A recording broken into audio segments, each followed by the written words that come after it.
Naging makulay at makabuluhan ng taong 2018. Kaya naman ngayon papatapos na ang taon, tinanong namin ang ilang kapuso celebrities. From 1 to 10, ano kaya ang rate na ibibigay nila sa year 2018?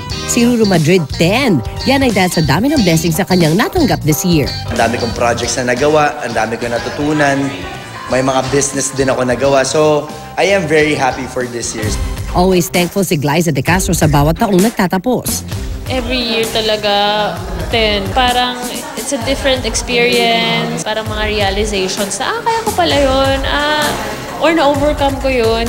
Hindi lang ang year 2018 ang nare-rate ni Teresita Sen Winwin Marquez, pati na rin ang taong 2017 nang masungkit niya ang corona sa Reina Hispano-Americana. Kasi 2017-2018 ko magka-connect yan eh. Noong 2017 nanalo ako, noong 2018 nag-pass ako ng crown. So, siguro more than 10 eh. Talagang ibang level kung pwedeng 100, 100. Kasi yung mga wildest dreams ko, nagkatotoo, di ba? 8 out of 10 naman ng taong 2018 para kay Barbie Forteza dahil bukod sa nangyari ang kanyang first out-of-town shoot, may bonus pang Jack Roberto sa kanyang love life. Kakaibang experience na nakapag-shoot ako out of town for a regular show. That was for And I Will Always Love You.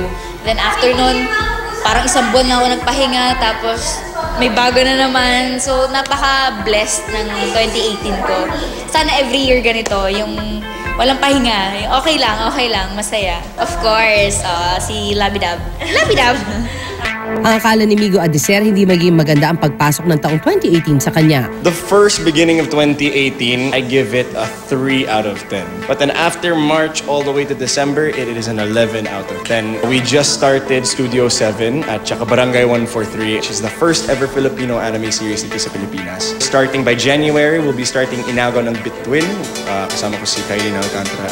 10 out of 10 din ang mabibigay na rating ni Golden Cañedo sa taong 2018 bilang naging espesyal ang taong ito para sa kanya. Kasi nanalo po ako ng The Clash at lahat-lahat ng pangarap ko natupad and kasama ko po yung family ko dito.